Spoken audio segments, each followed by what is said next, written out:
Louange est à Allah, le Seigneur des mondes, et que Allah élève davantage les degrés du prophète Muhammad sallallahu alayhi wa sallam. Dans Surat Al-Hashr, ayah numéro 18, Allah Ta'ala dit ce qui signifie: ô vous qui avez cru, faites preuve de piété à l'égard de Allah et que chacun considère ce qu'il a préparé comme bonnes œuvres pour le jour du jugement. Allah Ta'ala, dans cette ayah, ordonne aux croyants la piété. La piété, c'est accomplir les devoirs et se garder des interdits. Or, le premier et le meilleur des devoirs, c'est de croire en Allah et en son messager. Puis viennent ensuite la prière, le jeûne et ce qui est du même ordre.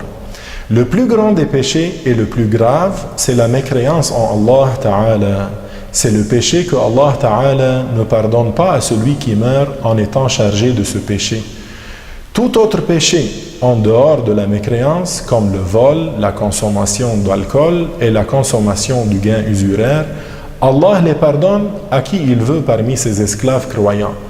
Donc, ceux qui meurent croyants se répartissent en deux groupes. Le premier, le groupe de ceux qui sont morts sur la foi et la piété. Ceux-là ne seront pas châtiés, ni dans la tombe, ni dans l'au-delà.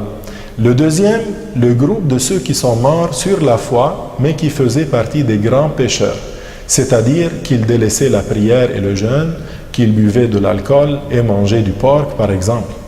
Parmi eux, il y a ceux à qui Allah pardonne et qu'il ne châtie pas, c'est-à-dire qu'ils entreront au paradis sans châtiment.